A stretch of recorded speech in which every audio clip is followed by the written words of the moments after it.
Hey, welcome back to Season 2, Episode 1 of the End of the Beginning podcast. In this episode, we discuss polarity inside duality, Jesus the saint, and the purpose of misalignment. We chat about the sharing of consciousness, the peaceful warrior within, and choosing authenticity over consistency. We hope you enjoy what you hear, and if you'd like to submit any questions for upcoming episodes, please contact us at theendofthebeginningpodcast@gmail.com. Alternatively, you can find us on Spotify, Apple Podcasts, YouTube, and Instagram. Thanks for listening.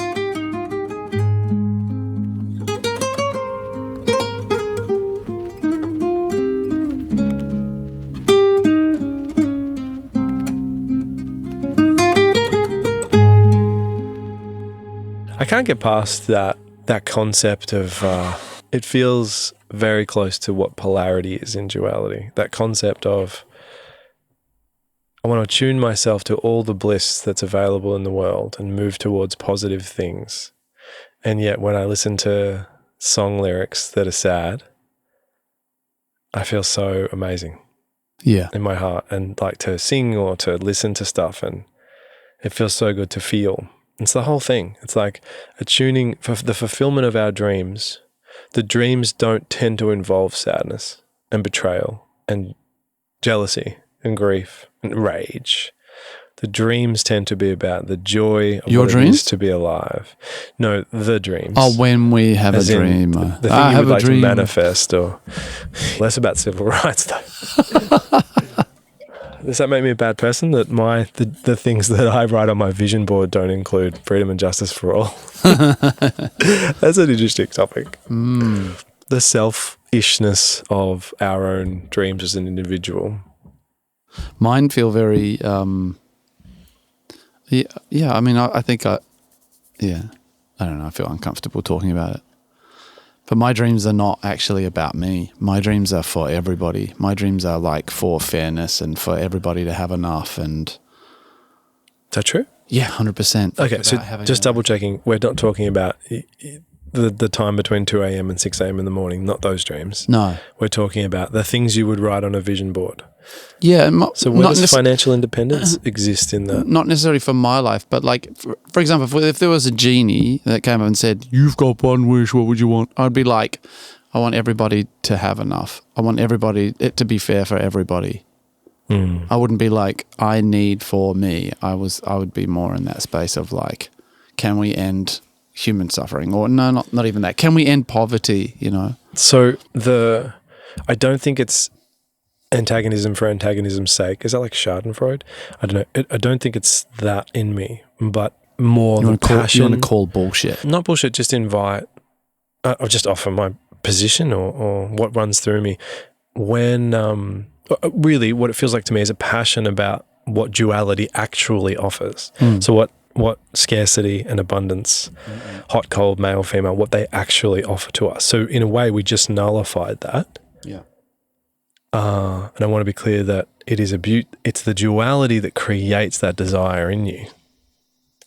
If there wasn't up, down, left, right, scarcity and abundance and all the other polarized spectrums, then that desire wouldn't be possible. Like if there was no human pain on the planet, there would be no compassion. And would you want to live in that universe? Which is probably like episode 2, season 1, where we started. It sounds really good. Yeah, but that's a real thing. And to what part of you does it sound really good? Yeah. The one that's exhausted from suffering, I'd say. That would be just like, I'm so tired. In the way that I manage my suffering, I'm so tired of duality, I want out. And so is it an issue of transcending suffering, or is it an issue of maybe finding a way to participate differently, to work with our suffering differently? There are moments, and maybe they're very few and far between, but where the gap between working out that the suffering is for you and it feeling just so turbulent and robust that it's scarcely bearable, barely bearable. It's as if every time you work out that it was for you and you're so grateful that it happened. And so you go, well, maybe enlightenment's closing the gap so I can be grateful as it's happening.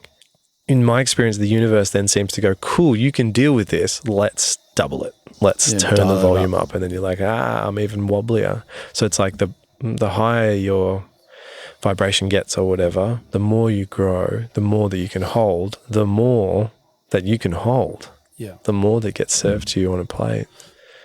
My thought in that space is, where's the humanity part of it? Yeah. Because I mean, it's probably an awareness of it more in me because of what I've been watching lately or looking at, and like there was recently, there's a guy, Punter's Politics or something he's called. He's got a web page. He's a cheeky Aussie guy. Yep. Yeah, and it just, you know, he raises some really good topics that have often bothered me. When you look over, for example, at some of the Nordic countries, I think in particular. Have we spoken about this before? No, but I'm aware of Punter's Politics. As it happens, it's in my algorithm too. Yeah, just where like... Shout out to Punter's Politics. Yeah.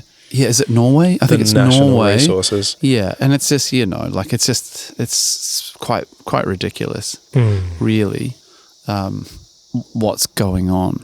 And I don't think that needs to be happening. So probably talking about natural gas, particularly resources being... In Australia, and uranium, coal... Yeah, so the natural resources iron. of the nation belonging to the people versus belonging to the government that can then be shared with usually international third parties. Given, I mean, we're actually paying for massive multinational corporations to take our resources and sell them. Like we're putting in infrastructure for as them. opposed to those resources being sold by Being the country taxed, and being that revenue going to people. Yeah.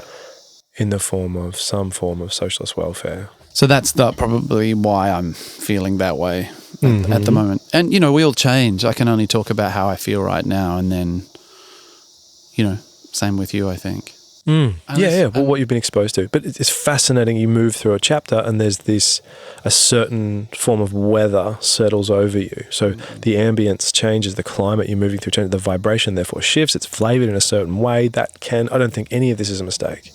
So certain energies are sort of wafting in your direction to flavor your experience, to catalyze a certain, self-realization would be the invitation, to grow in a certain way.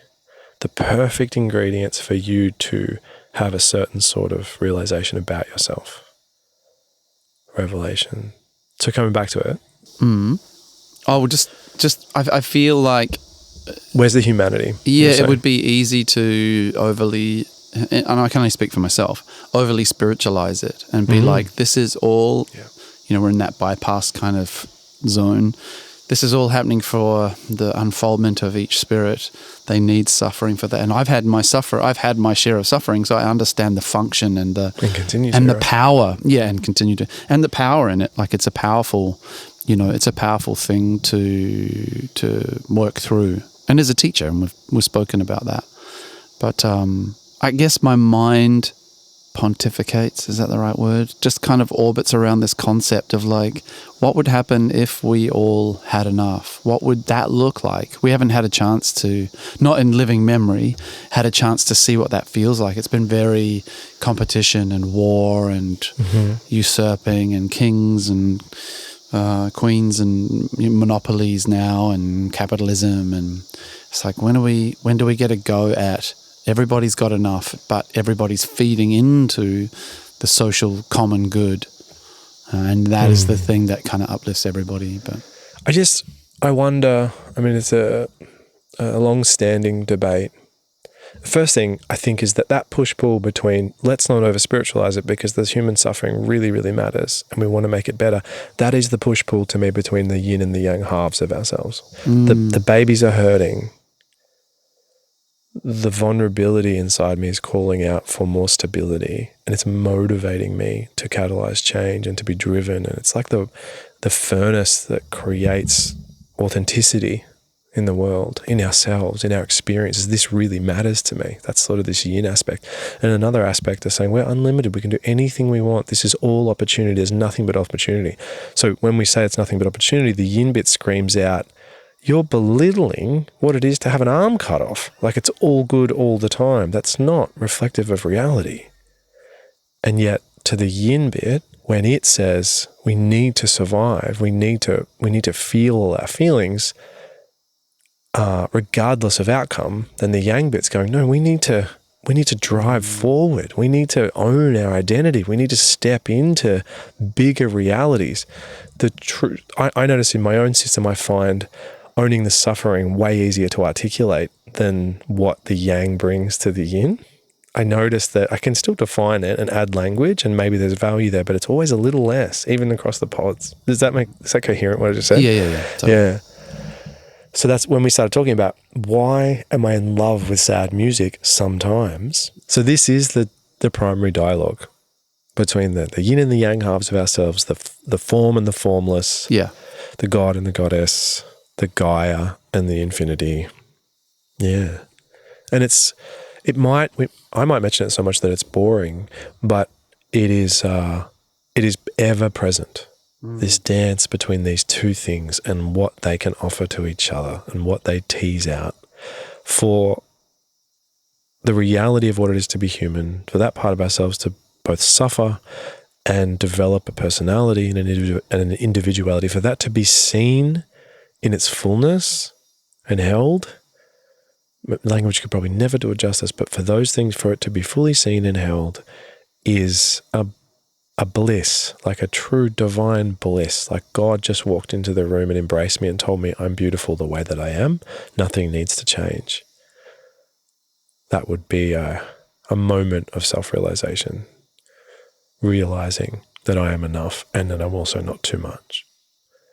And similarly, for God to find something that's so compelling, that matters so much, for a part of itself manifest as an individual, to be able to be deaf my entire life and to go through some sort of process, and then for some tech intervention to give me auditory input to my brain to hear the color of sound for the first time as it hits my ears and my brain. That is like a threshold crossing. That is such a richly authentic moment, right? Mm-hmm. If you could already hear, you could never have that moment in that way. And thinking that way too, there are, millions of things that we will never experience. There are senses perhaps that other entities in this realm have that we don't even have. I think that unfolds forever, potentially. Yeah, no doubt. It's infinite. We don't have to.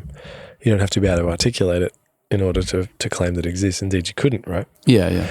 Let's define infinity with words. Oh, no, we can't. Good luck. Damn, I tried and it didn't work. Might have fun doing it though. Yeah, so that dance between the masculine and feminine in all its ways is all that's ever going on to me. And it's really beautiful. And it does poke in the face of like, okay, well, I'm going to integrate the two and then be whole and that'll be enlightenment and that'll be done. It's like, no, I don't think that ever. You would then search for further authenticity.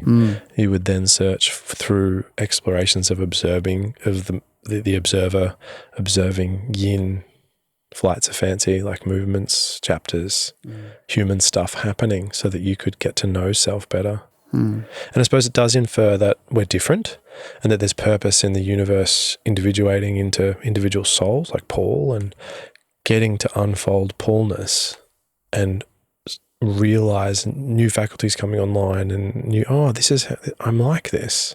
And higher perspectives might say, well, isn't that limiting?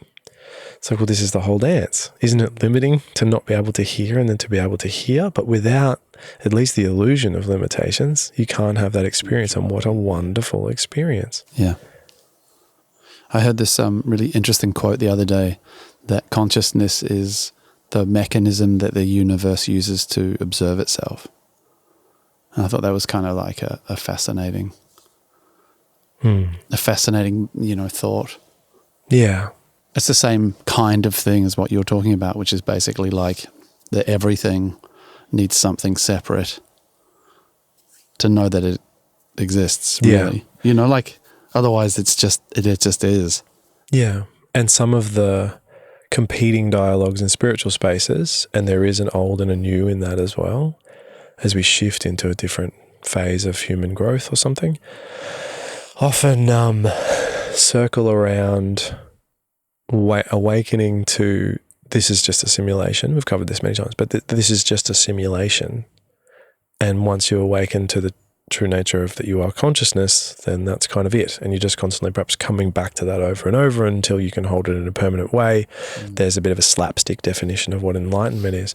So it's sort of saying that this is just a simulation. It has nothing really to offer infinity. Yeah. And what I'm inviting is, I don't think that's the case at all. I think that it's so great, the import of what it is to take in human incarnation, or in whatever form, that it's of equal value. So it's borrowing from Conversation with God a little, but if being in heaven or being totally merged with Source or being consciousness itself out of form, being in the unmanifest, the immaterial, is it's a sea of white, just utter perfection. You can call it black, it doesn't matter. But it's complete and it's whole and it's one. It's very difficult to appreciate white in an ocean of white. There isn't the absence of fulfillment, and yet there is a knowing that there's more. How do we explore more of how beautiful and depth and deep and unlimited white is? Black. Yeah. You introduce black, and then you've instantly got grey, and then there's colours somehow and whatever.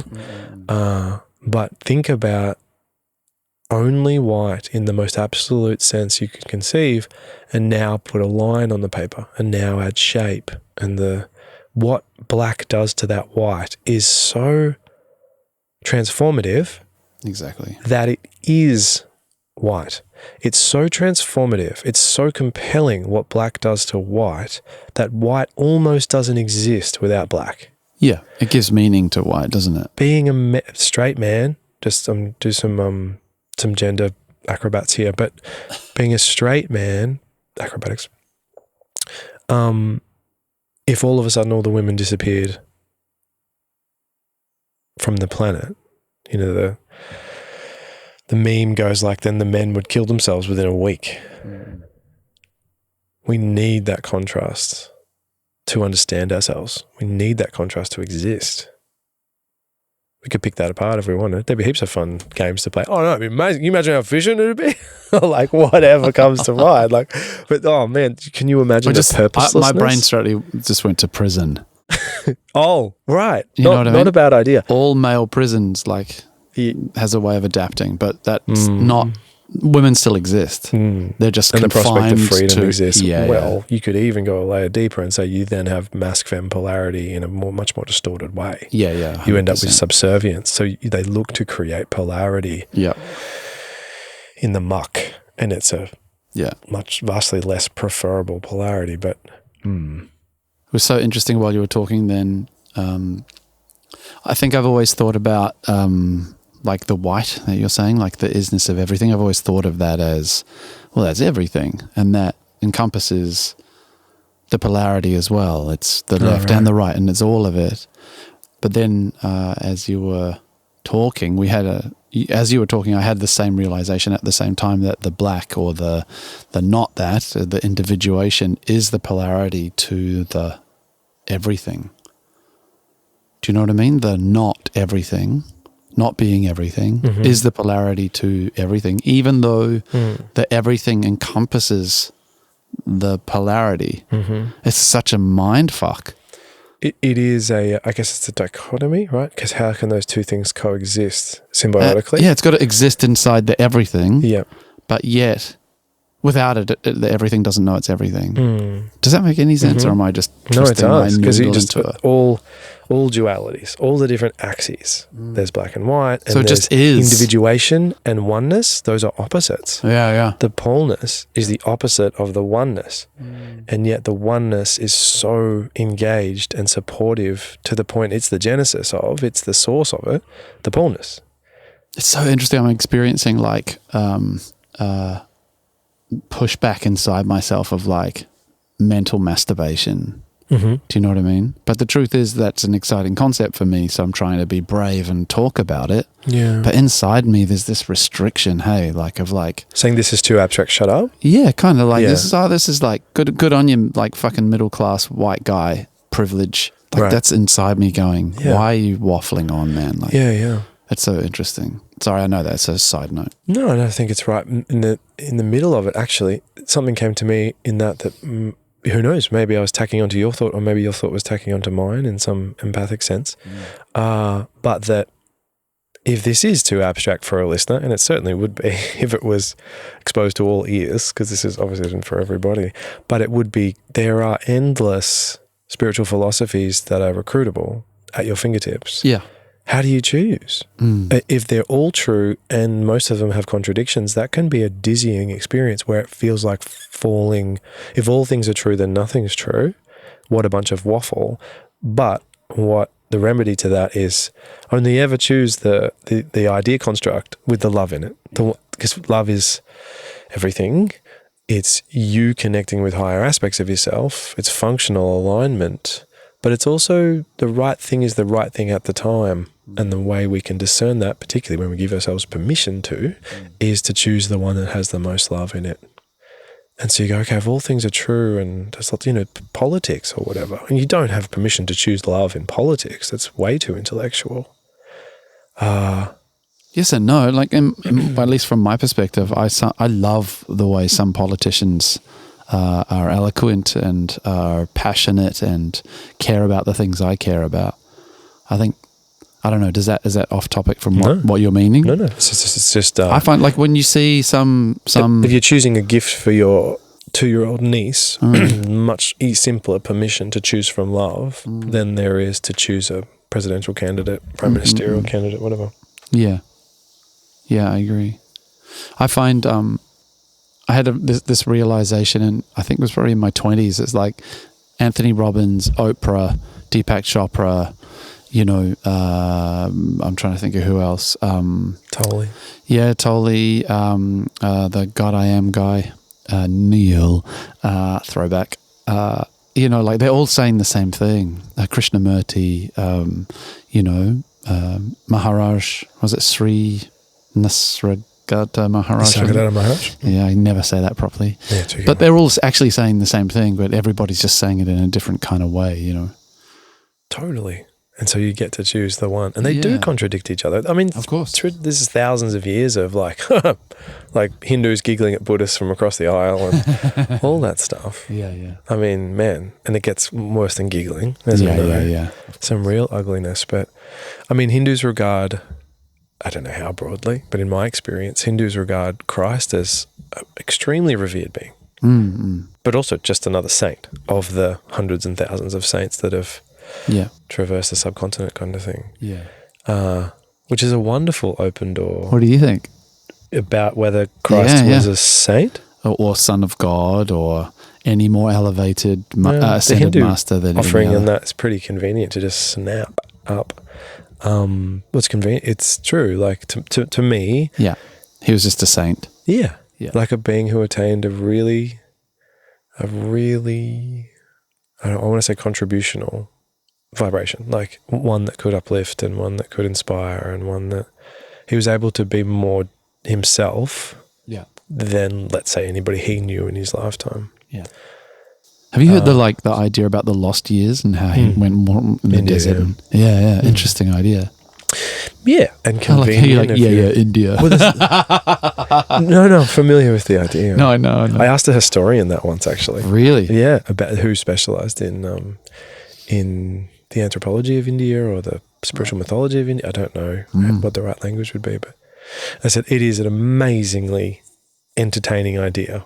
Is that what he said? She, sorry. Where history is about gathering the receipts that they left behind at the ATM and the airport, and we can't find any receipts. So history is not interested in it. The science of history is not interested in it until they can find the receipts, as a typically scientific answer, as you might expect. But certainly a big shiny heart and eyeballs about the topic and how much fun it is. I suppose in its capacity to connect two worlds. This is the thing. If Hinduism is willing to welcome him in as an exalted being, that's 1 + 1 = 3 in a way, because it's like we can take both our spiritual worlds and amplify them and diminish neither. 2 logs put on the fire, one already alight and the other one added to it, can burn more brightly without diminishing the first log. Isn't Christ in all, I don't want to turn this into a conversation about Jesus, but isn't he in all the major religious texts? Yeah, I think so. Again, or a figure, a Christ-like figure. I have friends who are vastly more informed than me on this topic because they're really interested in the construction of religions and in how history repeats itself and in how you find Son of God figures across these things. And I don't, it's intellectually interesting maybe, but I'm not interested in it. Usually it's got a conspiracy theory underpinning to it as well. It's like, the idea being floated that Christianity is a farce because it belongs in the Mesopotamian world first and that kind of thing. So then it becomes, okay, well, is Christ real or not? I think we've discussed this before. The vibrational contact you might have with something like that by inviting Christ consciousness into a meditation, which I would offer to anybody curious about that is child's play. To those interested in doing that, the way to do it is to simply do it. Yeah. To sit in meditation in whichever way you're comfortable and invite that in. And I suppose the underpinning structure may be that the only thing stopping that from coming in is the idea in you that you can't dialogue with Christ whenever you want to. Right? Gotcha. That's what I mean by child's play. Not to diminish it and say it's unsophisticated, but to get out of our own way. Like a child doesn't have the pretext to, collude with the other idea. To say, that's difficult, that's lofty, I would have to do 1,000 years of prayer before Jesus would entertain a dialogue with me. That's not how the divine works. Yeah. Not in my construct of the world anyway. It's the only thing the divine can't do is stop loving you. Yeah. Because that's what it is. And not only does it love you, you are it. Yeah. So there's no gap there, which puts a really interesting question over what pain is. So is pain painful because things are inherently painful, like scarcity and fear and these things are really painful? Or is it that God doesn't see you that way and you're experiencing the gap between your positions right now? God sees you as an exalted, complete, needless being, as in needless, not needing change in any way in order to be completely irresistible. And it's only the idea that you're not that causes the discomfort. So the invitation there is that the discomfort is misalignment from your divine nature. It's such that's such a simple statement, but it has such deep, profound effects, doesn't it? Because I've heard it said before, but it seems like depending on where you're at in your life, a lot of things resonate differently. Yeah. Do you know what I mean? Like, yeah. It's different. You hear that really differently depending on where you are. Yeah. Like I love the way that you walked into that cave. Do you know what I mean? Like I felt invited into that idea where previously I haven't.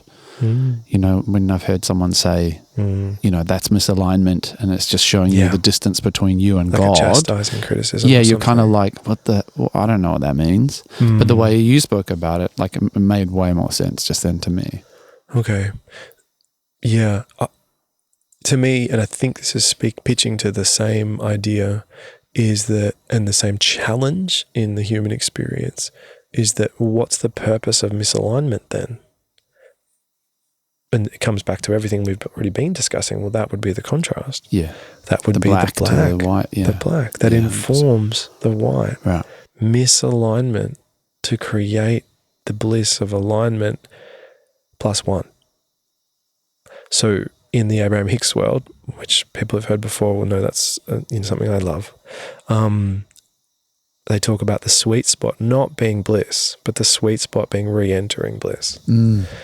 They call it the vortex. But how do you, so misalignment, transitioning into alignment is as good as it gets. Yeah. Realizing the outrageous clarity of white off the back of black in the moment as you merge from, like you can see it. I can't remember her name. There's a comedian that I loved in the early 2000s. It'll come to me halfway through the story. But he was talking about like really the deep machinations of melancholy. He was obsessed with depression and mental health and all this stuff, but like so many comedians, like a masterful command of those, of like the tragedy of life was so hilarious. Very, very funny, incredibly intelligent, and something deeply tragic about his perspective, but so funny. And sounds like Bill Hicks. Yeah, Wasn't the, Bill Hicks. The soft, melancholic, depressed Eeyore from Winnie the Pooh version of Bill Hicks, right? And not that I just had 4 lines of cocaine, Bill Hicks. Yeah, so he would say, like, you need 2 good things. If you have one good thing in your life, like this amazing dopamine hit of positive circumstances, phenomena, you'll be too afraid of it ending to enjoy it. So you need another thing running around the corner that he would say, like a Labrador puppy running at you. So whatever you're experiencing, like you've got this amazing balloon. I think I'm ad-libbing for his actual bit. You've got this amazing red balloon you're so excited about, and a puppy running towards you. Yeah. You need both of those things. What fascinates me there, though, is, enlightenment, how that is. The idea of that being that you are in that place and that's where you are and you have arrived, et cetera, et cetera. Yeah, the job stuff. And then that, what you're talking about, the ecstasy of going from misalignment into alignment, and essentially missing out on that if you're just in the white all the time. You know what I mean? Like, and so do you falter into the black from time to time? No, they don't. Some do, I guess, who are, on the precipice, perhaps. But sorry, you're talking about apparently enlightened people. Yeah, enlightened that never have any more black anymore. Yeah. It's an interesting one, man, and it's a topic I don't require of myself to define. I used to live in a world in which very, very, very, very, very few people could do that. Yeah, and those that did became object. That's who you wanted to entrain. Yeah.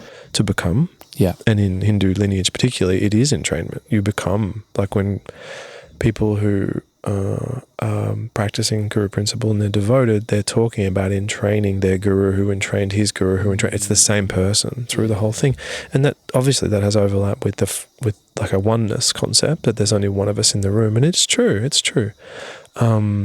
Deeply individualized people across lineages of gurudom, they're very different people. They're very different. They even have, to the point that they've come up with a classification system of different types of guru. Big rock star ones and really? Yeah, esoteric. What's the word? Like ascetic types that are barely on the ground. Ramdas talks about Neem Karoli Baba in that sense. If we didn't put a blanket on his lap, he would float into the sky. That's what it felt like to be around him. No doubt. So that even Ramdas would talk about there are beings that there is nowhere to get stuck left. And whether, I don't know where you stand on that, but whether I'd love to hear it, but whether I believe that or not, I don't need to conclude that argument in my head. What I feel is that I'm not interested in that myself. I'm enamored by, I don't know, the beauty, I guess, of duality and the ups and the downs and falling off and coming back in, and that's what motivates me. So the job's never done. And you can have somebody who's devoted to a path and have been teaching for 30 years and on a path for 50 and whatever and longer and all that, and there's no time doesn't mean anything, because there's people who do it for 70 years and stay pretty much the same. I spoke with a guy who his friend had just died. This is 15 years ago in a Buddhist tradition. His friend had just died and he'd been practicing his entire adult life. So he'd been practicing for 50 years. And the joke to him was he was about to die, terminal CA, and he said to his friend and Buddhist peer, devout individuals, beautiful men, never miss a day of meditation in 50 years, kind of guys, just so austere, in training Buddha, that's all that matters. And family man and living and all that, but really austere about that piece. And he looked to his friend and said, I'm 50 years in, nothing has changed. I'm still dealing with the same stuff. Nothing has changed. 50 years of austere practice and nothing has changed. Is that true though?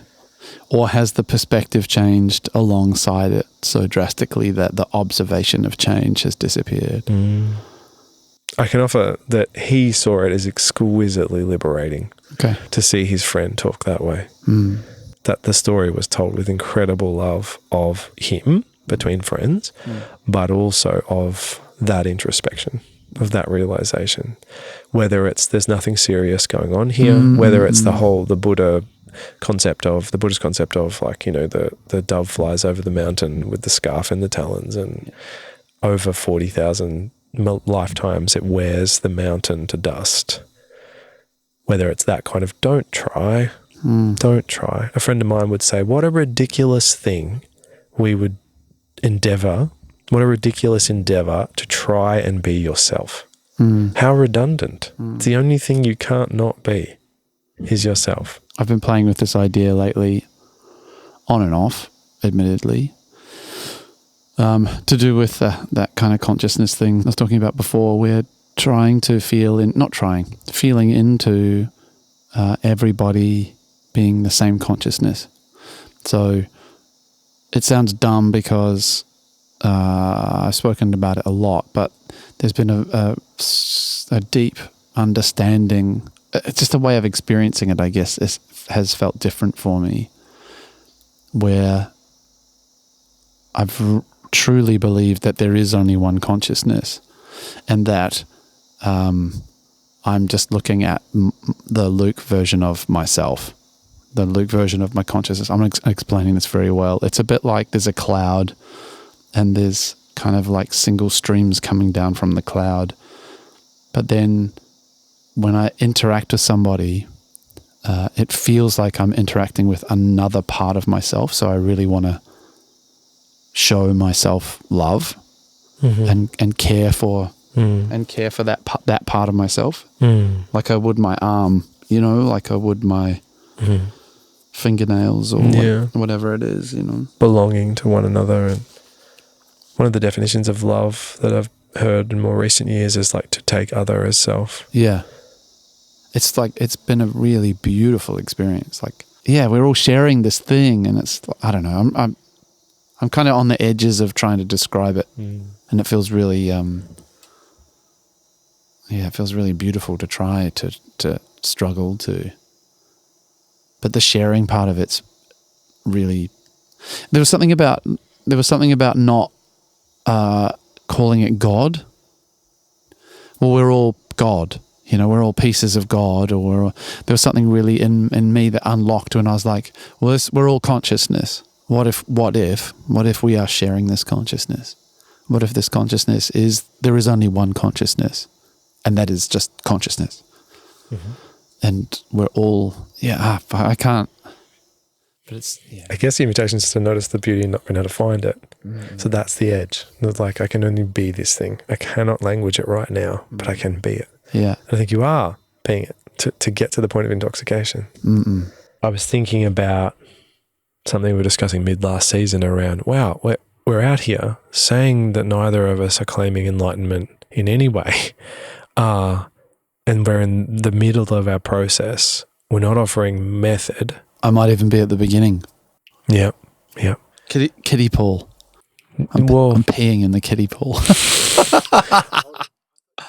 So what is it that we're offering? And I've noticed in, 6 months of my world changing and the language that I use and the things that I'm interested in, what seems to me to be my own growth, as best as I can tell, that I'm noticing what you might call your edge. And you and I have used that language before, maybe in a peripheral way. And it's usually about the tantric philosophy of a man finding his growth edge. But usually that's about challenging yourself, and it's usually in a worldly way in the way people use it.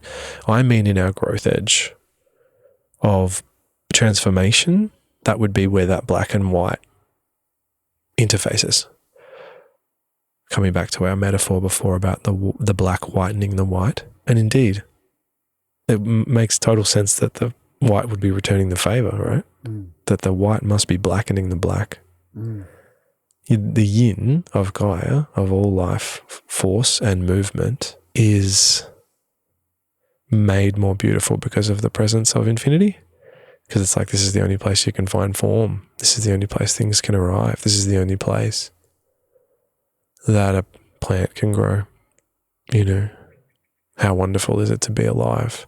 But you can't be alive if you can't die. And so all those things are there. You can't explore health without illness. And so we're back to, accidentally loop back into the black is informing the white and offering majesty.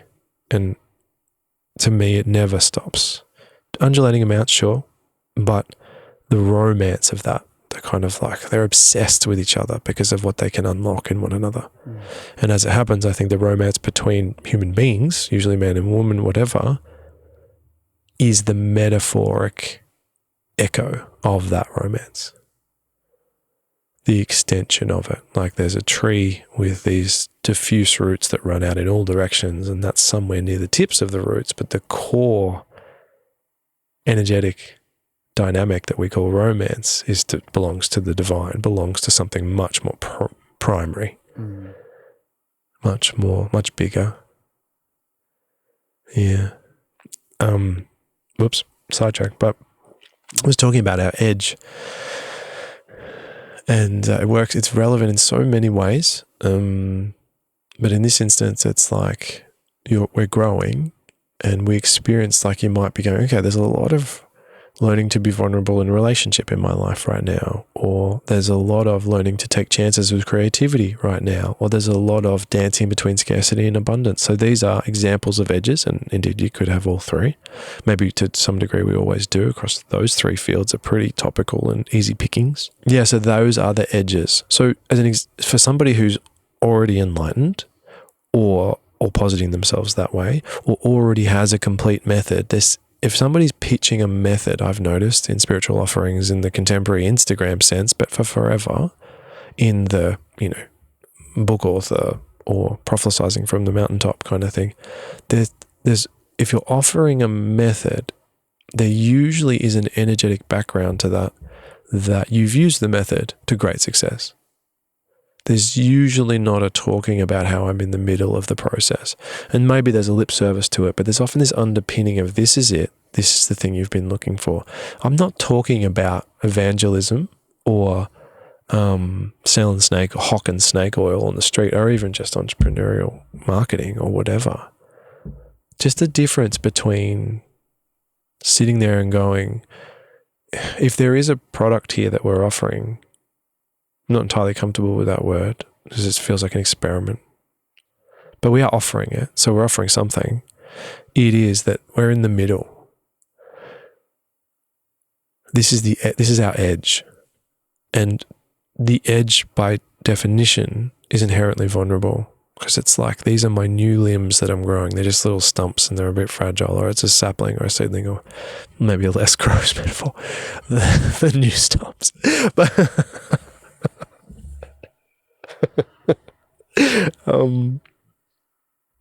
it's inherently vulnerable, and transposing that with its already doneness, inherently invulnerable, which sounds empowered. Sure, that's the positing, that it's empowered, but it's also saying there is no vulnerability here.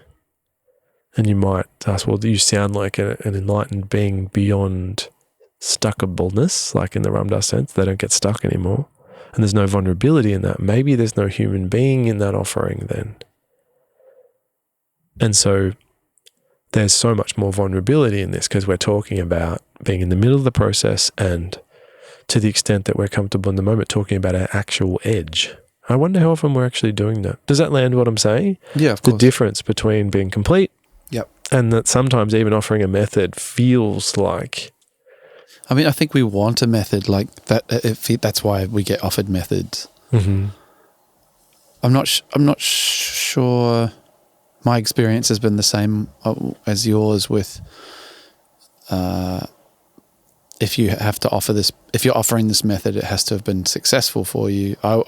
In my experience, that is sometimes the case, but not always. You know, like I feel like some people are under the illusion that the method is working for them, you know, and they're offering it, even though it's quite plain to see that it's not working for them at all. But yeah, I think it's a beautiful analogy that you're offering. Like it's what makes this work feel so odd when we're doing it, I think. Like when we're having these chats and then we just go and put them out to the world. It's like, well, they're imperfect, and they're unformed, and they're stream of consciousness, and they're some memories, and they're all of that mixed into one space. I'm pushing up against my edge now because I'm kind of like, why are you saying this? But for me, it's like the desire for me, I guess, it makes it more comfortable to say it. The desire for me is that our offering would be perhaps like, it is messy, it is uncertain, and it is confusing, and it is all of these things, and in us doing it, perhaps it gives other permission for other people to go and do it their way. Yeah, whatever way that looks like. It won't look the same. Being empowered in the mess and inviting another to it. Well, being like, empowered enough to talk about it. There's a certain power in that interwoven, and inviting another into. I think it's that thing. And messy. When there's a perceived permission. Like it makes things easier, you know, when you see somebody else doing something, and because this will not regulate, this will not resonate with everybody. There will be people who will listen to what we're doing and just going, fuck, just two dudes waffling about spirituality. But there will be other people who it really like lights them up, who go, I do that. Oh, wow, I thought that was a weird thing that I did. You know, I thought that was a weird way that I thought. But I think in that way, we realize we're all weird. We're all a bit freaky. We're all a bit odd, but we're all like that. And in doing these conversations, I feel like it opens up the possibility to allow, or I would hope, inspire other people to be like that, to be truly who they are, and not be afraid of looking like a dick or being judged for being vulnerable or whatever. It's like, it's the bravest thing you can do. And it's the, I don't know if, again, like you and I have said this many times, it's the only work that really needs to be done. Whatever it is that's standing in the way of your expansion is where you need to go. And so if being vulnerable is what's standing in the way of your expansion, then that's where you need to go. It's the hero's journey, isn't it?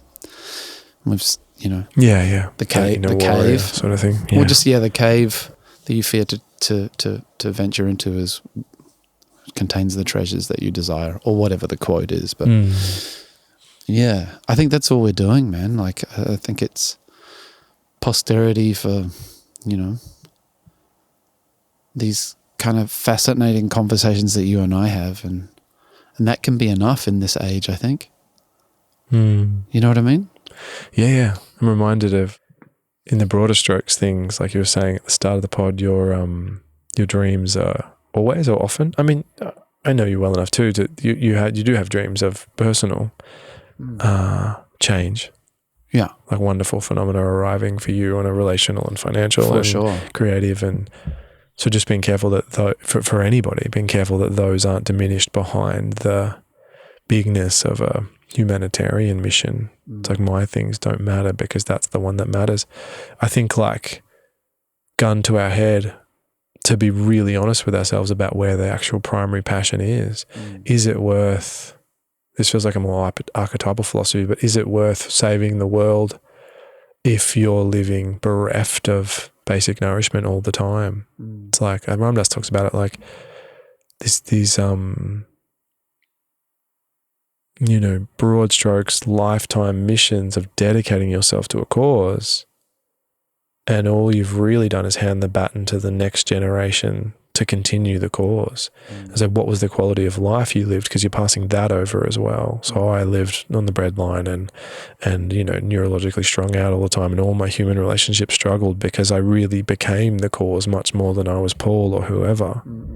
And so where is the quality in that? And to me, we could argue that. So, well, it doesn't matter. The cause is the only thing that matters. Oh, okay. Like an old friend of mine would be like, well, what does it matter if there's no planet to live on because of climate change and we're all destroyed in 50 years? It's completely uninhabitable. And he believed that. When you watch that become the main vein, the thoroughfare that somebody lives through in their life. Yeah, their meaning. You're watching the human being, and if you're relating to them on a human level, it's like, I'm not interested in relating. The cause is important, and I honor that. It might be important for me and for you, but I honor that it's important for you. But on a human level, I'm relating to you. It's you that I meet. I meet the human, not the cause. And the human's not in good nick, bro. The human's struggling. The human is depleted of resources. The human needs me to validate the choice to commit to cause as the most primary thing, whether I want to or I don't. And so in that moment, you might be relating to neediness itself and going like, okay, I want to support you, but I also want to connect with you. There's no there's no nourishment in inauthentic connection. And there's no authentic connection when both parties can't be met and see each other to some degree. And so it's like, if you're just meeting the cause, you end up meeting the neediness of its validation. And can we talk about how you seem tired and snappy all the time and never have any money, and you're pissed off at like everybody for not caring as much about this? This could be any topic we're talking about right now. Of course. Yeah. Okay. So to me, in simpler terms, it would be that like the yin part, the human part's being abandoned, and the mission's the only thing that matters. How do we bring them into resonance so that they both matter? I would offer that I think the cause could be better served by a healthy being. You can add a lot more longevity. It's like all that matters is the well-being of another person let's say in a romantic or a spousal dynamic.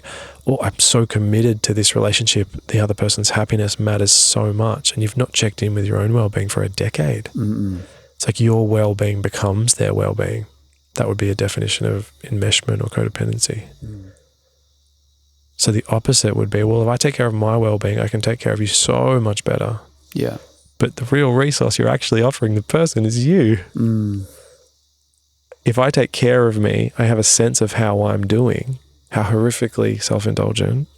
And now that was probably a bit sarcastic, that sometimes it can be challengingly self-indulgent, I'll rephrase, to maintain contact with myself, so that when I relate to Paul, he's meeting Luke, not just service to friendship. So you actually get to meet Luke, and you go, why would you bother with that? It was all because I actually give a fuck about Luke. And the magic, friendship's an easy example. The magic is that if I take care of me, in a way, for the sake of our relationship, the old adage is, I'll take care of me for you, and you take care of you for me. And then when we meet in the middle, it'll be really us. And that's just not just morally convenient. It's actually got nothing to do with that. It is 1,000 times more amplified. Because we're actually here. If you were seeking a kind of the nourishment of validation or something, maybe the sneaky thing, maybe the greatest validation is somebody being willing to share their real self with you. And they will not in an authentic way unless you are connected with your authentic self. So talking about edges. If they're capable of, you mean? To the degree that they're capable of Yes. Which is, now we're sophisticating the dialogue. When we're talking before about edges, or I was talking about edges, this is my edge. This is me obsessed with authenticity. And if that's like a cause, translating that in for like a cause, like a political cause one might commit to, what a convenient cause to commit to, mission in life, because it requires me to connect with myself and connect with myself and then. And you go, well, wouldn't you just get lost in self? So you might, except that the game is rigged, that it becomes irresistible to your pursuit of self-knowledge and self-indulgence and self-contact, self-experience, self-realization, to amplify that through relating. So you get to know yourself 1,000 times more by relating to another, because of their differences and because of the scariness of like, what if they don't like what they see? And is this the sort of friendship I can say no? Is it the sort of friendship I can say yes? Like all these vulnerabilities of really being yourself. If we dial it right out to a universal perspective, it's like this is why the universe goes to all the trouble of existing, so that we can individuate and then relate. God could just stay one. It's not one, it is one. But on this level, it splits itself into roughly 8 billion different human beings and every other form of consciousness that can turn and face each other consciously and relate. These different compartmentalizations of consciousness are now relating so that the one thing can know itself better. That's insane. It's like an ocean splitting itself into all these different particles, so the particles can bump up against each other and work out their edges more and know themselves better. Why? Not to map, not for cartography, not to intellectualize, but for the experiential joy of it. This is amazing to experience myself, whether I'm relating to a venture, whether I'm relating to a child that I'm rearing, or whether I'm relating in ways to different parts of myself internally, or maybe the most powerful, to another human being. I can feel in my body right now like how excited the universe is about that relating. And yeah, so in the interest of vulnerability and authenticity, that would be my edge, yeah. Yeah.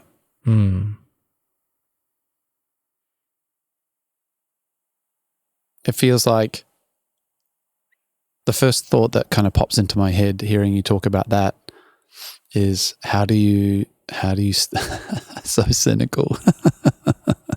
How do you stop yourself getting lonely? Because so many people are so inauthentic, and not from a judgmental point of view, but from a safety point of view. They haven't, in my observation. So you're noticing inauthenticity as you walk through the world. Well, they haven't nourished a part of themselves enough to go, I'm enough. I have pieces of myself that are like that I'm working on, that I'm still working on, that, most people are operating from a space of, this is the mask I picked up in high school and it worked really well, for example, rough example, or it could be in, my young years when my parents were yelling at each other all the time, or whatever the experience was. A lot of those are still being bantered around. And there's a wonderful and joyous relationship between the conscious part of person A and the conscious part of person B. Between Penelope and Amy. Yep. They're the names I've got. I'm committed. Between their conscious parts. And that is... Why is Penelope more attractive in my head than Amy? That's a you thing. It's one of those adolescent masks you picked up. Shit. No, it's wonderful. Celebrate. It's discernment. I think it's Penelope Cruz. Probably. Between the conscious parts relating, that makes sense. She's deeply connected to herself, Amy, and Penelope is deeply connected to herself. They can safely allow those parts to reveal and then revel. It's not safety. We're not doing dangerous things just to do dangerous things. It's because of the joy and depth of connection that's possible, and the amount of seeing. This is that yin quality of being seen. And yep, there would be from the tantric viewpoint, the masculine part of Penelope viewing the feminine part of Amy, and then the masculine part of Amy viewing the feminine part of Penelope, and that also encouraging the masculine and feminine parts within each of them respectively to then integrate what was seen. Just structure, just another method of holding it. Yeah. Here's the exception, and this alludes to what you're saying. So let's say that's the ideal sense or something. It's certainly the convenient one, but it's fierce. That's fierce. You may just know in certain instances. Often you might collide with your own stuff. Can I trust this person to reveal myself? Or maybe even more intimidating, I've never revealed myself so much before. This feels both exhilarating and safe and terrifying. And maybe if I do this and get it wrong, something will fracture in me that will set me back decades, maybe forever. These kinds of fears. Anyway, so that's the chill edge. The other bit would be a sort of relating between Penelope and Amy, in which Penelope tries to share with Amy, and let's say she goes to an 80% depth and Penelope's only capable of 50 on that frontier. And so what's happening now is Penelope is detecting inauthenticity in Amy. Penelope's sharing 80% of herself, and Amy would love to share 80%. She may even believe she's sharing 80%, Yeah. but Penelope can feel she's only sharing to 50%. Yeah. Does this make Amy a bad person? Fuck Yes. no. Oh. Does it make Penelope a bad person for feeling unsafe and making decisions on that basis? Certainly not. What if she was going, I'm going to deny myself my own truth and pretend that Amy's sharing at 80%? Which I would posit a lot of people do. I think that's how we To get get into along. relationship dysfunction. Is Right. by that would Right. be an example of Penelope abandoning Penelope. Yes. A part of herself. You could say for Amy, but it's not really for Amy. It's for the relationship. Yeah, I will for the not give up friendship, on this yeah. relationship. So what did Penelope do? I hope this makes sense because Just shuts this is a down. juicy edge. Yeah, no. What I did like it. Penelope do? She chose the relationship over herself. Yeah. And so an example Over of her self-abandonment. needs. This is very psychological, but this is the interface between the psychological and the spiritual. No doubt. It's such a rich place to dance. So we were saying before, like, It's so how do you interesting, but like behind that, what is the mechanism that causes that?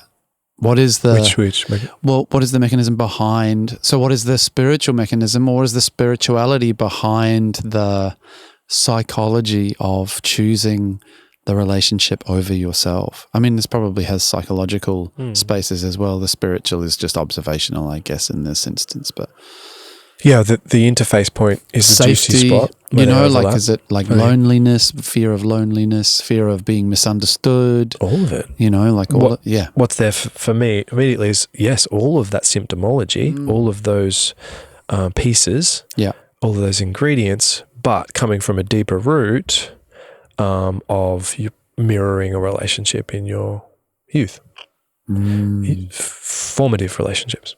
So the premise being, and a pretty prevailing one that seems to prove out more often than not, or have an efficacy in application, is that relationship energy signature will continue to repeat until you unearth it and transmute it into something lighter.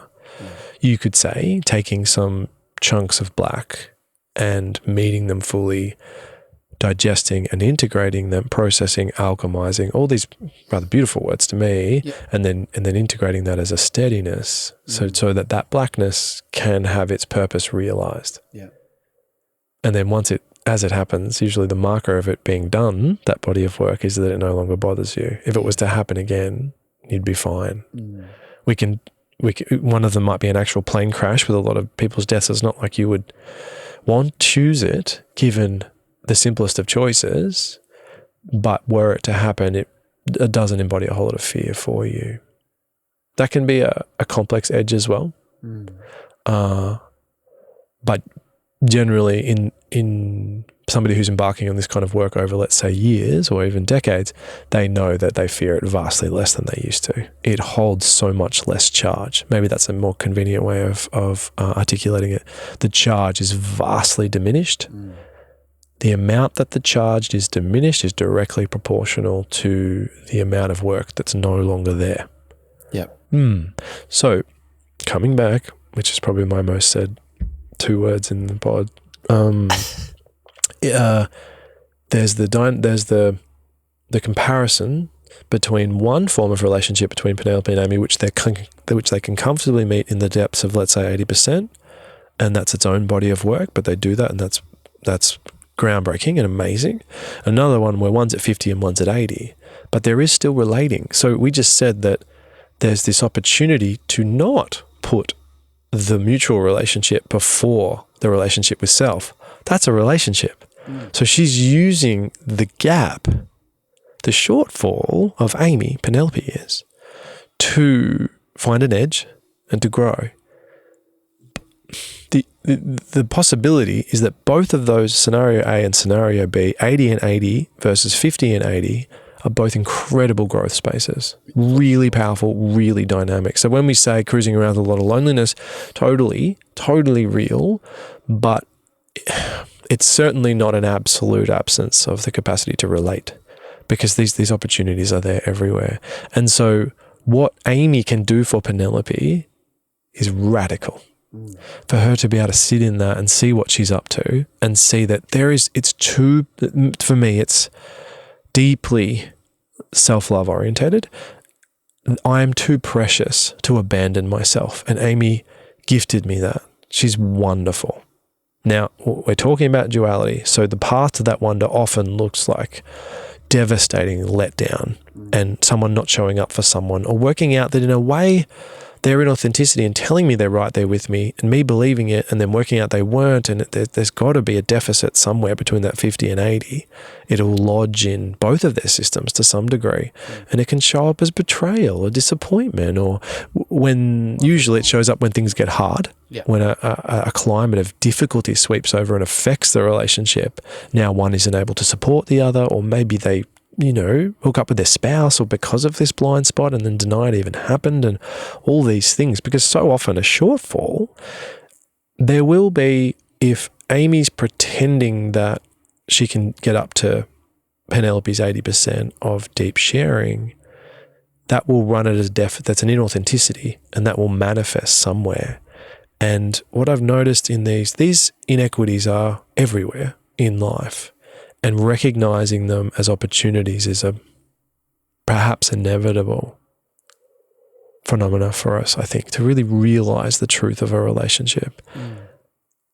I feel a deep knowing that in the end, we work out how wonderful and okay they are just as they are. There is an incredible relief, I think, to go, the problem and this tension I was experiencing in this relationship of apparent inequity wasn't that there was a gap. It's that there's a gap and I thought there wasn't a gap. That's the problem. I was requiring you to step up and be a more vibrationally sophisticated creature than you are, and you're not. And that's actually a mark of a shortfall in my system that I misrecognized. I misunderstood the reality that was going on. So thanks for that help. I'm using positive language. This is usually torturous to get to, in my experience, to work this shit through. But that torture is the transmutation, is the alchemy, is the letting go. And we can make that less torturous by being more participatory, for sure. But yeah, the relief of allowing them to be as they are is experienced on both sides. One was being pulled up and out of the mud uncomfortably, and you, let's say Penelope with Amy, going like, shit, I'm sorry that you would never say this, but I'm sorry that I've been pulling you up into a space that you don't operate at right now. And your work, your place, where you are naturally is exquisite and needs no notes. It's fine for you to be where you are. Just like someone way above Penelope might be like, it's fine for you to be where you are.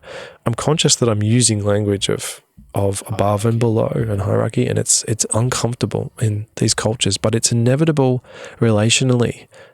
We can swap it out for identifying capacities, and there's capacities are transient. Monday to Wednesday could be very different, inevitably, but these are broader strokes ones.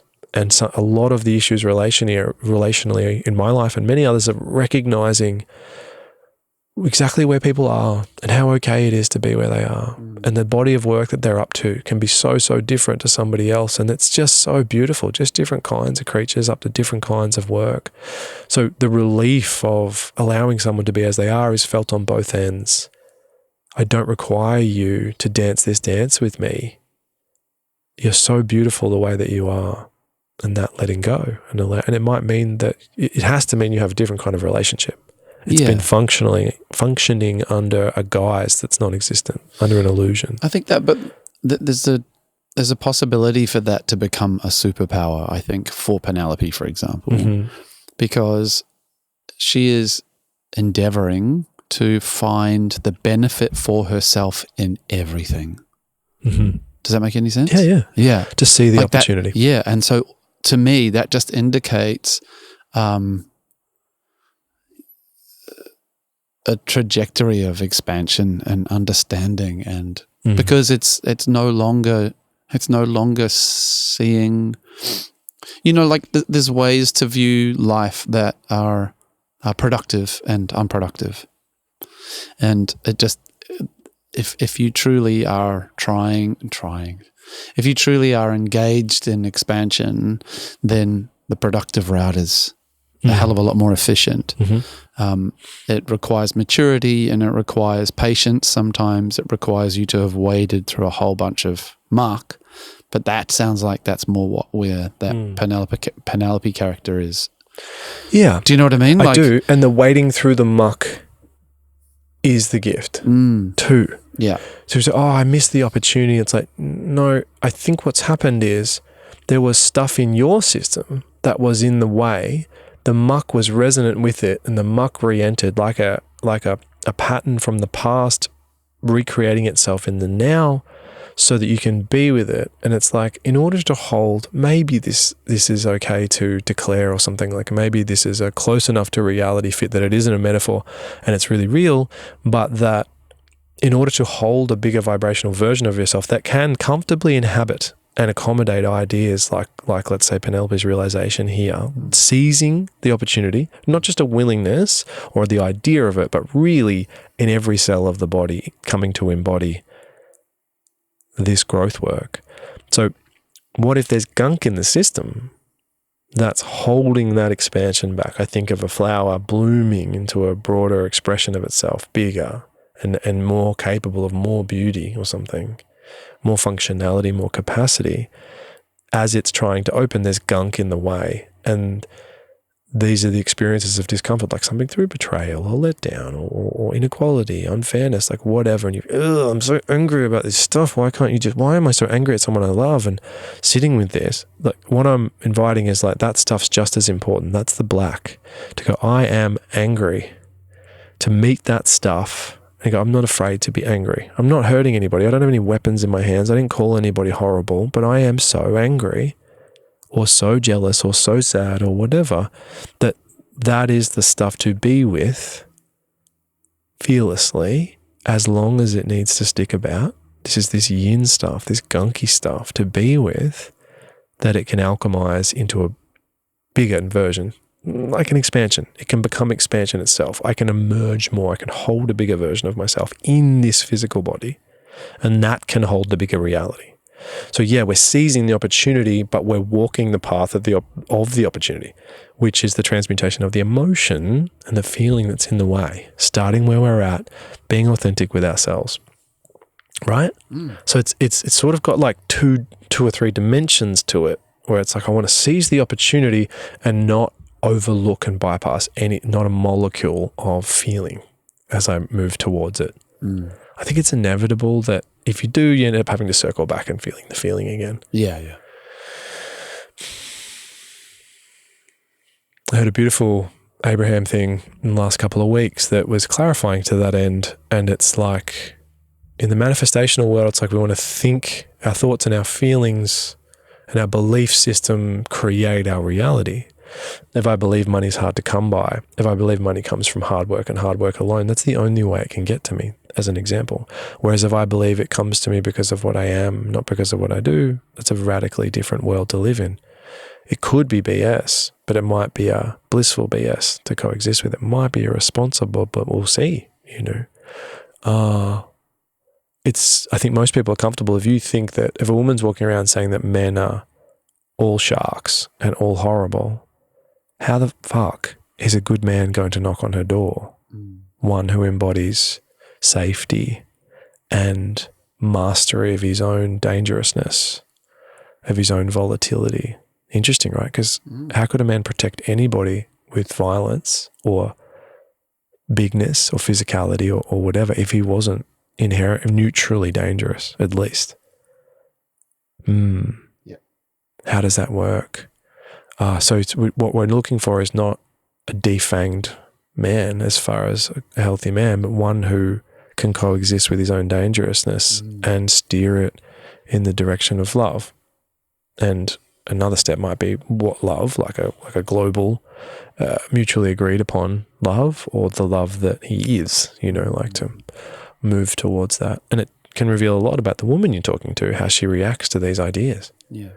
Where they land in her system. You could say that to a woman and she could just burst into tears in the street as you're just having a light conversation, because it activates so much in her. Or she could get really excited and all revved up, or indifferent or punch in the face. Like the full spectrum of emotions are available there. Have you heard the analogy or the idea that a boy is born with two dogs? Yes. And he has to bring them to heel? Yeah. Yeah, one being violence and the other one being sex. It was nice to be talking about the okayness of interfacing at different, Yeah. like it felt really juicy. It felt really nice. Well, the alternative would be that you're not meant to meet these people or something. Yeah. So it's like, what's the purpose of it? And it's the spiritual addendum, the traditional spiritual addendum, or the overly simplified one that's so available historically and now still, was the like, turn the other cheek, like find a way to celebrate this person. Stop being such a dick. It's on you, like the finger's pointing back at you, and it's both unhelpful and right at the same time. For Penelope. Yeah. Because the truth is that Amy will be showing up as either asking too much or asking too little. I feel like I've been Amy in occasions, and I feel like if there's a humility there and there's an understanding of like, I'm out of my depth here, but there's something wonderful about it. I find that there's an opening that happens in that Penelope archetype that's like, okay, well, let me explain this a little more to you then. Yeah. And I'll try my best to tell you in a way that I think you'll understand, or I'll at least give you the doorway to which I walked through it. Well, the sharing of wisdom, that's almost a coaching dialogue, what you're pitching to there, which is one way of relating. But usually those dynamics, if they're clear and understood, they're wonderfully generative for both parties. Yeah. Really, it's seeing it clearly. And something that was introduced to me many years ago is I'm still not comfortable with it. Maybe today, particularly for some reason. Other days it's easy, I think, to digest, but it still has a certain volatility to it. But the premise is, again, the idea its genesis doesn't belong to me, but whenever there's a vibrational gap, the responsibility belongs to the space. The space holding belongs to the higher vibration. A lot of my coaching work that I've received and offered to people has been around these kinds of dynamics. And so often it's like, I don't want to put myself on a pedestal in this dynamic, and that will play out and play out and play out until the point of utter exhaustion, breakability, fracture, something, and they'll go, okay, I'll try a different way. And what looks like elevation above another quickly becomes allowing them to be themselves as they are. Yeah. And I can't do that if I won't allow myself to be as I am.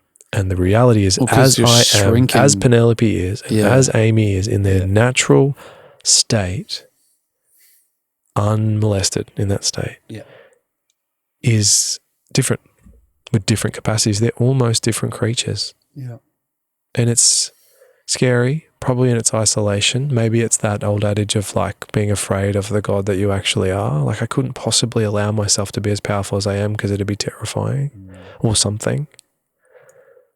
I don't know, like the analogy that pops into my head that feels really comfortable, and I think I've said this before, but is like, it's literally like you're back at the pub or at the inn, and they're like, I'm going to Bacchus. Why is Bacchus Marsh in my head? I'm going to Bacchus Marsh. It's like, I've been to Bacchus Marsh.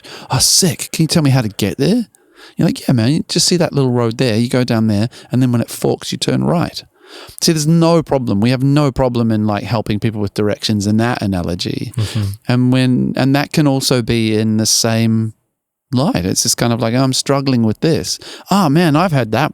What really helped me was this, this, and this. That might not help you, man, but that's how I got to Bacchus Marsh, I feel like, does that land? Like it when we feels, simplify it. So what's happening elsewise is that but it feels like it's not hierarchical. Complexity. I feel, I can only speak for myself, but I start feeling uncomfortable when it's hierarchical. Yeah. Because then it means that I must lower myself in the presence of someone who's already been to Doncaster. You can tell I used to live in Victoria. You know what I mean? Like it's that thing. Whereas like if I can sit in equal resonance and reverence for the beauty in each other, and he can just tell me how he got to Doncaster without me feeling like I'm a dickhead because I haven't been there already. Yeah. There's kind of like this really beautiful. Yeah. I guess what comes to mind is the concept of acceptance versus sameness. It's like the more I be myself, the more I give everybody permission to be themselves around me. And some will stay and some will go, and that will definitely change things, because if you're not being who you were being before, if you're behaving differently, Others will either have to adjust to this new formed you to relate to. The relationship will have to change forms or be rescinded. Yeah. That's inevitable.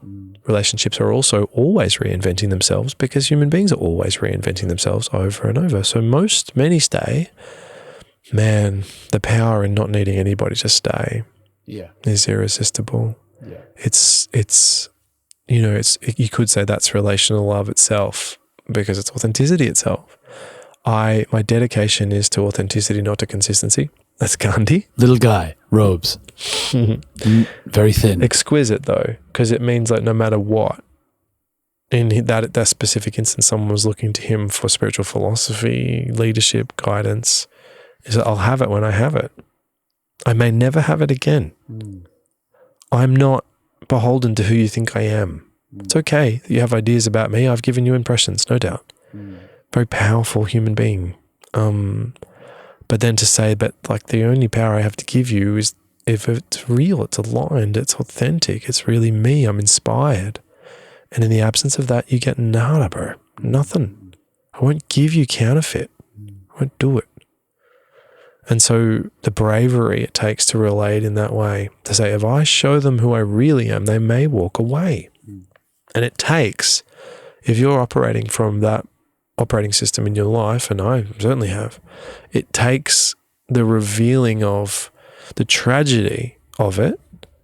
Sure, your betrayal and fracturing and trauma and breakdown are usually the awakening calling card.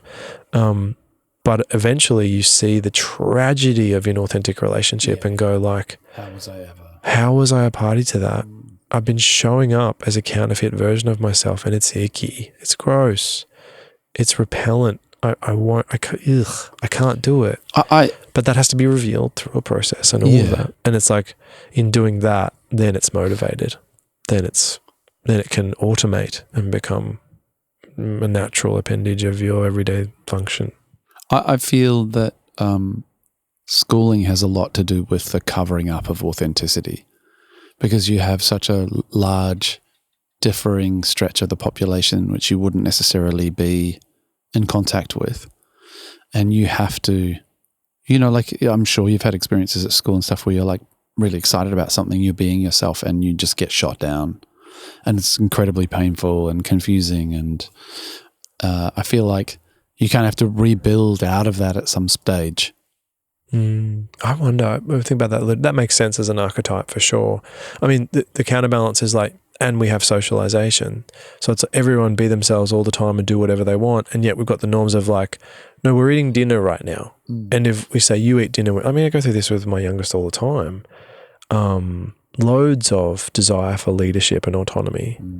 More than the old child. And so at that age, so it's I'm ill prepared and sort of half baked because the other one was more conformative. Is that a word? Conformative? Yeah. Yeah. And so it's firm. It's so authentic and beautiful. Of course you don't want to be told what to do all the time. I can see that that's real for you and that's really authentic.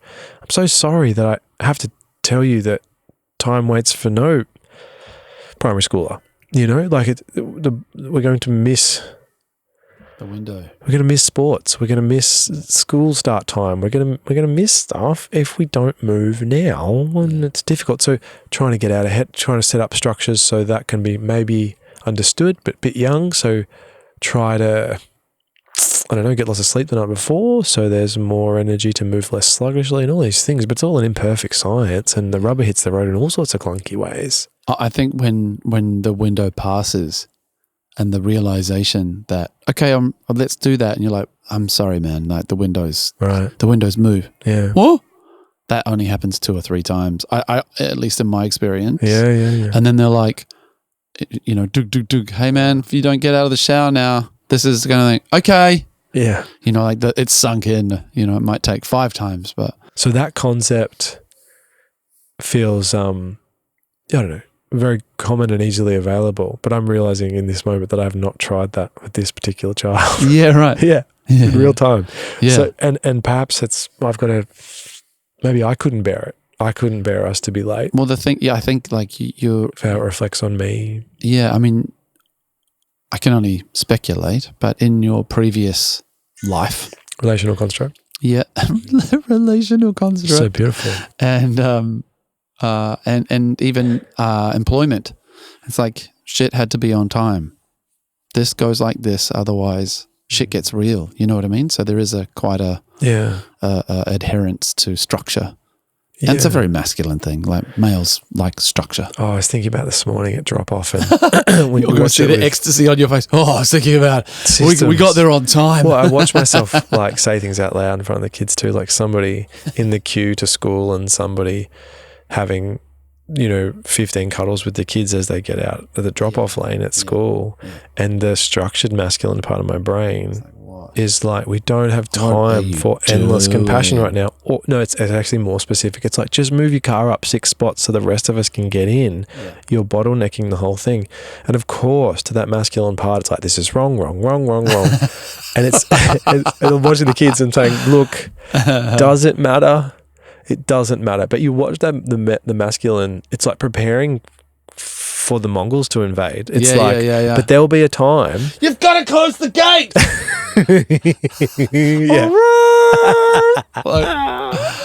The wall's not big enough or long enough.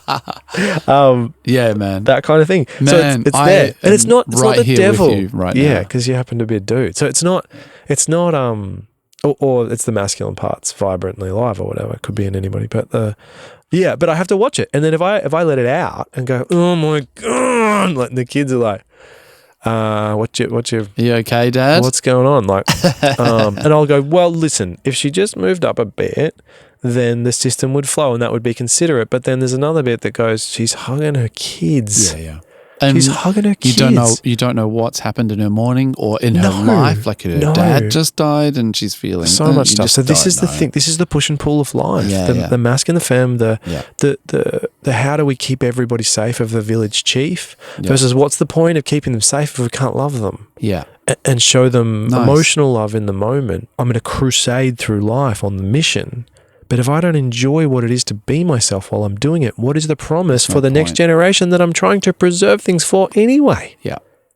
Things melt. Love is sacrifice. No. Yeah, well, it's always both. And so it's not wrong that I feel that way. It's certainly not wrong that she hugs her kids like that. So this push and pull, and so that's what the kids are kind of seeing, this process. And maybe that's not wrong either. No. They get to see me process my reality in real time. I think but you know what? She's not invaluable. Wrong. You know, like I can't count the amount of times that I've been late to school with my daughter because she had a long shower, because there were roadworks, because whatever. And I have surrendered now. Not from a beaten perspective, but just from the point of view that the most important thing to me is the energy exchange that's happening between us. Mm-hmm. You know, it's like for 8:30 we have to leave. And so I'm ready at 8:30. And if it's 8:35 and I'm just getting out the door, my bad, I'm sorry about that. And that happens. Yeah. And I own it. But when we're running late and it's, 20 to 9, she's supposed to be there in 10 minutes, I've realized like being angry, being frustrated, being quick-tempered or whatever it is, it doesn't change anything. Yeah. In my experience, it doesn't seem to change anything, but what it does do is ruin our trip to school. And so for me, like the paramount thing actually is like, and she will often come in and going, oh, Dad, thanks so much for being relaxed.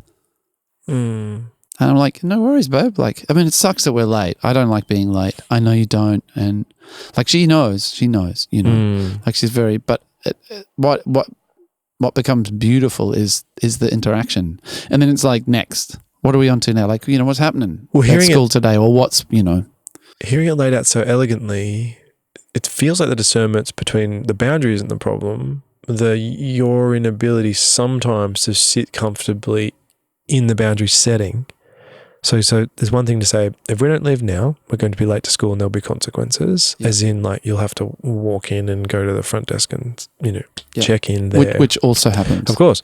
No, as in that's a rule. It's like if we don't leave at 8:30, I drop you off, I don't walk you in. Yeah. So, and that is that's a hard rule. Yeah. So our ability to sit in it, and then we notice the human reaction. Like me, it's not that I'm just noticing this woman's blocking the road, and now 15 people are going to lose 4 minutes, and I'm noticing this, and I'm completely neutral about it, peaceful even. It's got to be real. Yeah. So then it's real. real. But there's but I'm managing this, and it's like, oh, I'm grumpy, and road rage is so triggering for me. If I'll clarify, I misspoke a little. I mean, like when I get to road rage to the point of like, well, that was dangerous, what a dick or whatever. Yeah. It's an ugly look for me. Like it's Really? not that often. I think there'll be. I still rage when someone does something stupid. Right. So and I say it out loud. I'm like, what the? Yeah. Fucking idiot. What are you this doing? is dangerous. And we've seen so much of it. I think that's okay. It's it's in the moment. It's got to all be okay or we're very fucked. in the moment reaction. You know? Yeah, well, it's around survival and all of that. Adrenaline. But not all road rage is okay. Most road rage you see, you go, I think that guy has other stuff going on. I've had someone try and drive me off the road, like knock me off the road. They were so angry that I pulled in front of them or something. That's what I mean. That guy had other stuff going on. And the realization of that, the understanding of like, whoa, dude, you must ready be to kill somebody. Well, yeah, you're having a real hard time, obviously. Yeah. I mean, you're not going to. I'm picturing you winding the window down as you drive by. Hey, buddy. Whoa, dude. You're having a real hard time. Just pulls out a Glock. He's like, it's about to get hard. Where did you get that Glock? Yeah. I mean, it's not going to run me off the road. Like, I'm not going to just faint into. But it's also an understanding for. Yeah. Or maybe I've just given up. I've given up on life. No, it feels like I don't operate very well in that space of tension and anxiousness and nervousness with the high stakes of I've done Ks an hour I've done it too much. I think I enjoy not being in that space too much now. I said this to a friend of ours, actually, a mutual friend of ours, because I saw it in him. I used to love the adrenaline hit of... Paul and I are only friends with each other, so if he says a mutual friend, he's talking about me. No. we don't have a second friend. It's just us. I used to... That pump and that excitement and that, the guts and rage and like getting it, like the excitement. I used to see that as like, let's go, and wired. Yeah. And now I see it as an amber light. That sensation in me of like the adrenaline pump and here we go. I now see it as like, oh, you need to pump the brakes, Chachi, and knock it back a bit and chill out. And I think that's just, for me, it's probably just age. I'm just getting older and realizing that I can't keep doing that for my whole life. Well, it sounds like a genteel sort of thing. I suppose the improvement of behavior, the refinement of that kind of thing. There's a place for all of it, I think. Well, that's the curiosity. It's like, did that anger exist only there, or did that guy have other stuff going on? Yeah. Like, did you have other stuff going on? And of course, we do. Yeah, that's true. Yeah, I had because the truth is on. it actually consequential? And it's all right. Like, I want my school. It's my school, I suppose. Like, I'm there all the time. Like, I want it to run well. I care about the systems. I care about the people. Yeah. I don't want anybody to get hurt in the car park. And those things are like the village chief wanting to come online inside of me. Yeah. More and more all the time. But it's also true that like it can bubble up in these moments. Okay, so the only in paramedicine, as an example, it's infrequent, and I don't know what the data is, but in my anecdotal experience, it's infrequent, but a part of the space that someone take a swing at an ambo. Like, it happens. Yeah. Obviously, it happens to coppers all the time. God, you don't even think about that, do you? Oh, there's some campaigns where it's like unacceptable violence against, nurses for sure, like all sorts of things. Doctors, they're just the positions that I'm familiar with. Yeah. So that never happened to me, except for one period of time, about a 6-month period, the only time it ever happened to me. And it's interesting because, as I've alluded to before, I had a breakdown later, and it wasn't happening proximal to that either. So it's not just tied to intensity. What I'm sort of teeing up here is that I was in a space of anger. I was processing some anger in my life and overwhelm and disappointment, and it was spilling over in, you could say, my vibration. It was overflowing out of my cup into my world, and now more aggressive energies were orbiting towards me. So no one ever shaped up to me in a 15-year career except for this 6-month period, and it happened twice.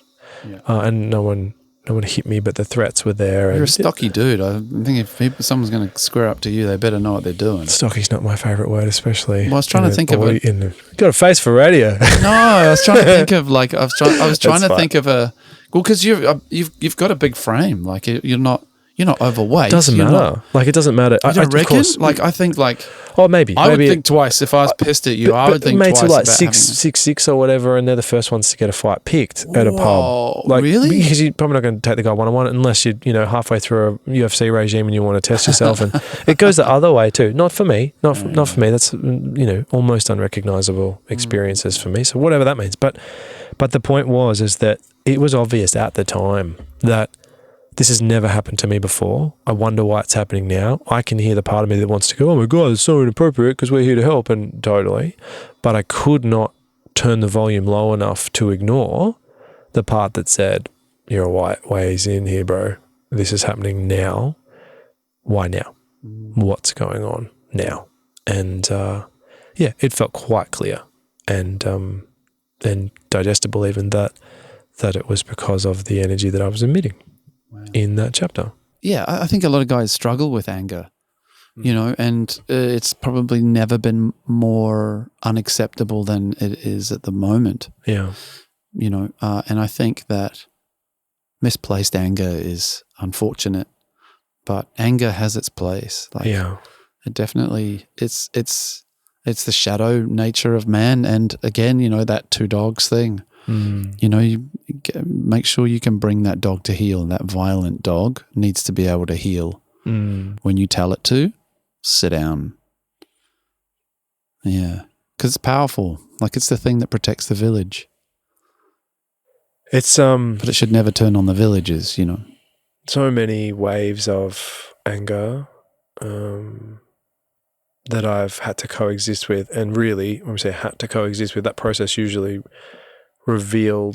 encompassed me realizing I was repressing my own anger because it was scary. Easy to love compassion, less easy but more achievable to love sadness, and descending down, much more difficult to love anger. Now the convenience of it is that when you allow the anger to move through in a welcome way, the primary condition being welcoming, then sadness tends to reveal itself. The anger is the layer that protects the sadness. The sadness is the vulnerable state of the heart that anger is protecting. And so that's the game's rigged in that sense. It's so elegant, but it doesn't make the first step easy. So to meet that anger as it was, and I think maybe with men too, yes, it is in our nature to be dangerous in some way, or for masculine energy to work that way. I want to leave some room for exceptionalism in there, that somebody who doesn't have a physically dangerous bone in their body because of a disease or because of just their, diminutive nature, their stature, whatever. I'm not inclined towards violence, but I kind of have to. You have children and they're so aware of how much bigger than them I am. That relativity alone is there. And it's they say men are on average 3 times stronger than the woman that they're with. And there's exceptions, but our upper bodies. And so we're built for a certain purpose. And making peace with that feels really important far more often than not. Yeah. And like I've alluded to once or twice in this pod, that women tend to be drawn, feminine women are drawn to masculine men. This is a polarity. This isn't a culture war. This isn't a fashion choice. This is in us, that we tend to seek out our opposite in many, many ways. And I think it plays out in the LGBTQ community too, is that we adopt different polarities so we can create growth, agonism, activation, nourishment, all these, you could say human they are, they're also deeply spiritual. So these things there too, and we can pick them apart, and that's okay as well.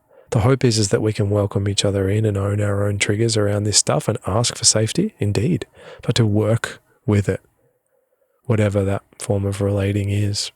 But yeah, lots of compassion for men and women and the disconnect that we experience perhaps now more than ever. The pursuit of nullifying our masculine and feminine polarities has led to them being taboo in certain ways, blunted in similar ways, but also more contrastingly highlighted the importance of what it is to be simply as you are, and if that manifests as in a masc expression in that moment or a femme expression, and I have both fervently in my system, parts that really want to be seen, and that can be terrifying to be that vulnerable. So deep respect for what it is to be a woman. Perhaps there's viewing from the outside, because like we were saying, so much of the masculine experience is driven by protection and winning the favor of a woman. They're our muse, no matter which way you slice it, and our daughters too. That's one way to understand women from the outside, and it's an important way. It's not the same as saying you understand women, but it is also a sacred viewpoint to dedicate yourself to being a man, which has everything to do with the observation of women, the safety making and the favor winning, like I said before, and there's more there too. But there's also other ways too in which we can fearlessly or potently relate to our own feminine parts and go like, this is what it is to be seen. You could kill me. You could break me. And I give you that, the keys to that. I give you that permission. And that's a rare and transformative experience in my life, is to give that to somebody. Whoa. I think in some ways taught not to do that because you can't be the village chief and be breakable. And yet a sophisticated woman, I suppose I'm pitching to a spousal thing here, but a vibrationally sophisticated woman will see that as an opportunity for her own growth, certainly, for her own masculine integration. So she's less afraid of the other half of herself and more able to be fully in the world. But equally, and parallel perhaps to that, is that she could see that this is real strength.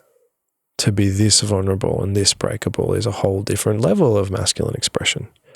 For a masculine to let in this much of their feminine is expanding his own masculine, and I've never been more attracted to that ever. I've never seen anything more authentic.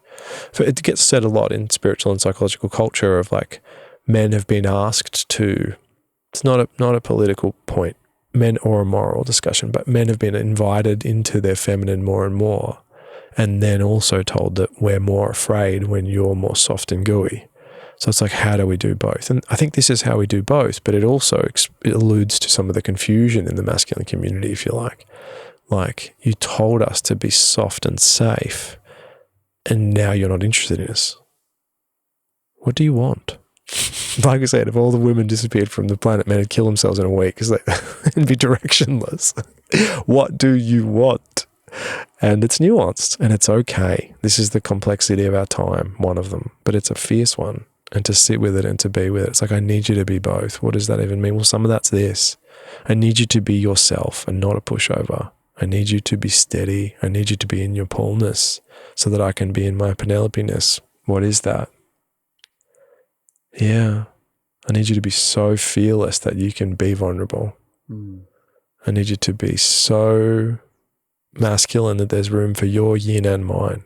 It's true courage, isn't it? Like those inner dragons, inner demons, you know.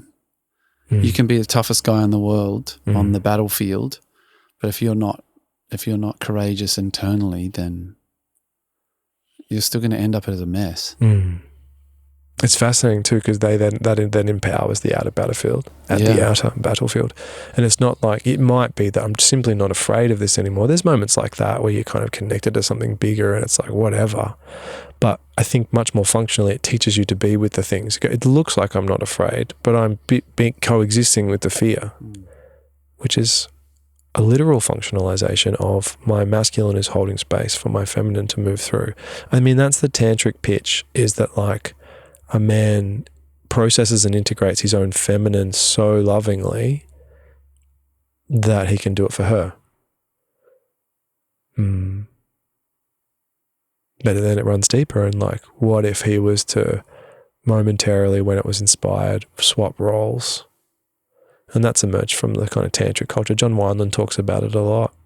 It's like, what if it's just like the protege to David Data, much more progressive and ready for this world kind of guy. And I've really enjoyed his content over the years, and be like, these women in a relationship, in a spiritually tantric, in that sense, dedicated relationship, and lots of space holding coming in their direction. And make no mistake, if there's a woman listening to this right now, the purposefulness and the gift of a woman being authentically messy and vulnerable with the man, and how much it grows him and how much it brings online, it is like a nourishment for him when it's invited and welcome and honoured. Both parties need to be safe, but when that's in play, it's amazing to bear witness to the authenticity of a woman unfolding like that and choosing you to do it with. And it may look messy, it may look like tears, it may look whatever, angry, but it is intimacy itself, and it's exquisite. And we are wired at certain points in our evolution, you might say, I don't know, but we're wired to drink it in as food for our soul. So make no mistake. And it must be true, therefore, that it goes the other way. That a woman looking to share and being seen and being welcomed in all her mess and her beauty is equally as nourishing.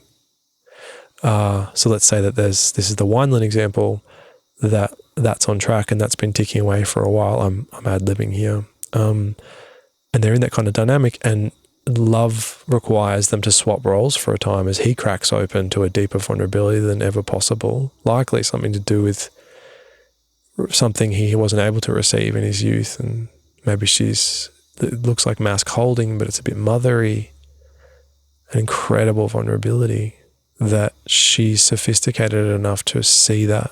And there's fear of women having to be their husband's mothers and the shame of that for both of them. Yeah. But this isn't that. Something richer, something deeper, something sacred. And what Wineland invites is like, it might be 30 years since he's been able to do this, but don't miss the bus. Don't miss it. Let's not miss it. Let's honor it together and be here. And then it feels to me like that kind of couple is transcendent, and they can really get their life amplified in so many ways. It'll spill over into other areas in their life. I think that it spills over into the whole street, and the whole community is uplifted by a couple willing to engage that authentically with each other. They amplify and bring expansion to more than just themselves. I guess I'm describing something beacon-esque, and that certainly works individually. And Tolle talks about, coming right back to our sort of activism line of thought, that if you really wanted to help the world refine its processes, overhaul systems and revolutionize or whatever, you'd work on yourself first. You could do more.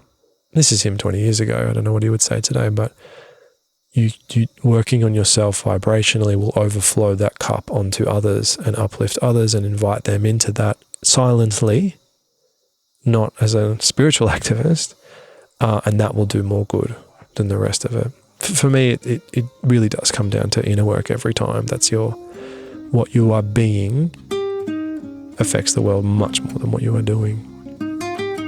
Yeah.